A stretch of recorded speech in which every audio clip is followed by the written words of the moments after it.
आपने पूरे धैर्य के साथ इन सभी स्थितियों को संभालते हुए और एक सूझबूझ के साथ आपने सदन को चलाया, हम सबका मार्गदर्शन किया, इसके लिए भी मैं आपका आभारी हूं। आदरणीय सभापति जी, इस 5 वर्ष में इस सदी का सबसे बड़ा संकट पूरी मानव जात ने झेला।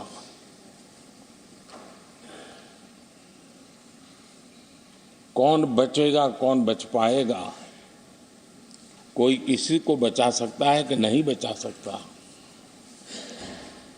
ऐसी वो अवस्था थी। ऐसे में सदन में आना, ये भी अपना घर छोड़ के निकलना, ये भी संकट का काल था। उसके बाद भी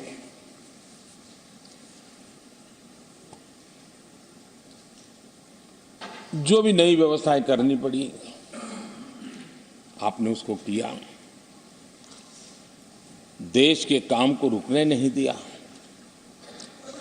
सदन की गरिमा भी बनी रहे और देश के आवश्यक कामों को जो गति देनी चाहिए, वो गति भी बनी रहे।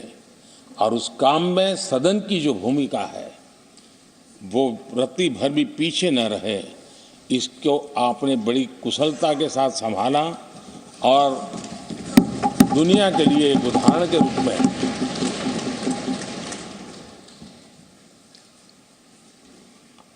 आदरणीय सभापति जी, मैं माननीय सांसदों का भी इस बात के लिए आज एक बार आभार व्यक्त करना चाहता हूं कि उस कालखंड में देश की आवश्यकताओं को देखते हुए सांसद निधि छोड़ने का प्रस्ताव माननीय सांसदों के सामने रखा और एक पल के विलंब के बिना सभी माननीय सांसदों ने सांसद निधि से मुक्त। इतना ही नहीं, एक देशवासियों को पॉजिटिव मैसेज देने के लिए अपने आचरण से समाज को एक विश्वास देने के लिए सांसदों ने अपनी सैलरी में से 30% कटौती का निर्णय सबने खुद ने किया, ताकि देश को भी विश्वास हुआ कि ये सबसे पहले छोड़ने वाले लोग हैं। और आदरणीय सभापति जी, हम सभी सांसद बिना कारण साल में 2 बार हिंदुस्तान के मीडिया के किसी न किसी कोने में गाली खाते रहते थे कि ये सांसदों को इतना मिलता है और कैंटीन में इतने में खाते हैं, बाहर इतने में मिलता है, कैंटीन में इतने में मिलता है, बाहर यानी पता नहीं बाहर लोग तो लिए जाते थे। आपने निर्णय किया सबके लिए समान रेट होंगे कैंटीन में, और सांसदों ने कभी भी विरोध नहीं किया, शिकायत भी नहीं की। और सभी सांसदों की बिना कारण इतनी फजेत करने वाले लोग मजे लेते थे, उससे हम सबको आपने बचा लिया। इसके लिए भी मैं आपका आभार व्यक्त करता हूं। आदरणीय सभापति जी, ये बात सही है कि हमारे कई लोकसभा के चाहे 17वीं हो, 16वीं हो, 15वीं हो, संसद का नया भवन होना चाहिए, इसकी चर्चा सबने की, सामूहिक रूप से की, एक स्वर से की, लेकिन निर्णय नहीं होता था।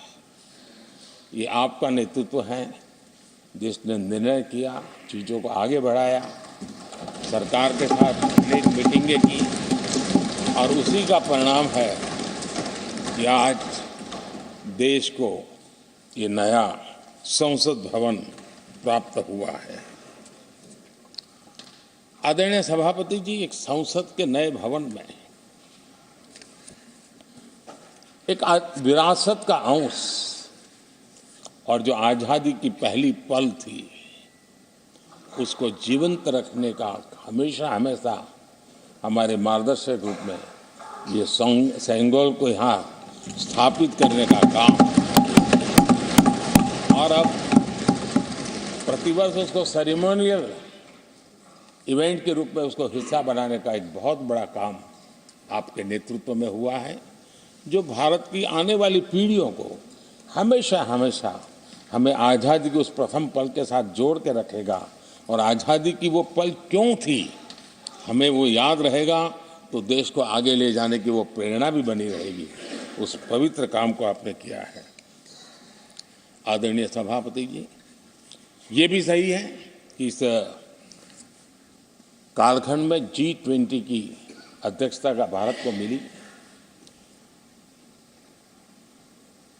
भारत को बहुत सम्मान मिला।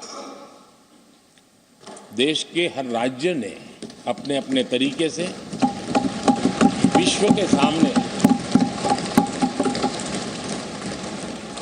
भारत का सामर्थ्य और अपने राज्य की पहचान बखूबी प्रस्तुत की, जिसका प्रभाव आज भी विश्व के मन पर है।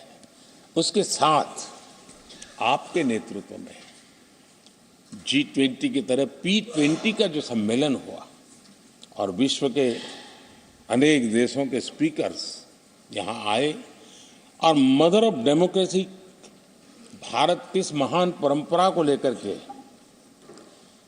किस डेमोक्रेटिक वैल्यूज को लेकर के सदियों से हम आगे बढ़े हैं।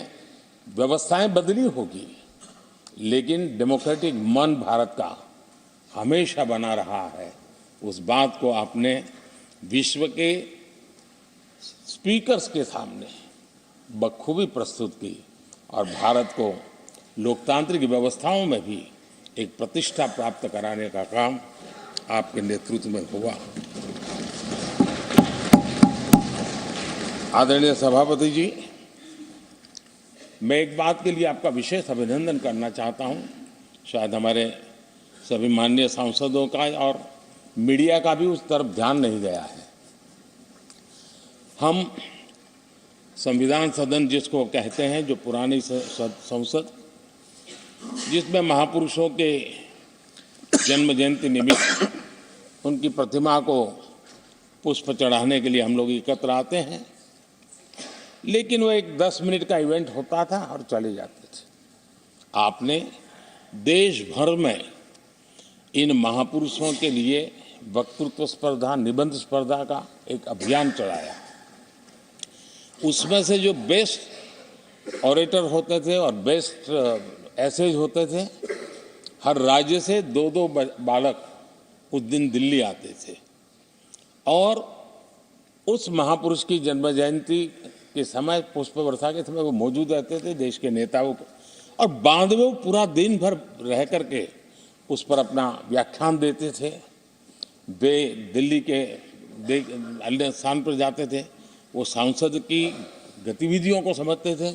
यानी अपने ये निरंतर प्रक्रिया चला करके देश के लाखों विद्यार्थियों को भारत की संसदीय परंपरा से जोड़ने का बहुत बड़ा काम किया, और ये परंपरा ये आपके खाते में रहेगी, और आने वाले समय में हर कोई बड़े गौरव के साथ इस परंपरा को आगे बढ़ाएगा।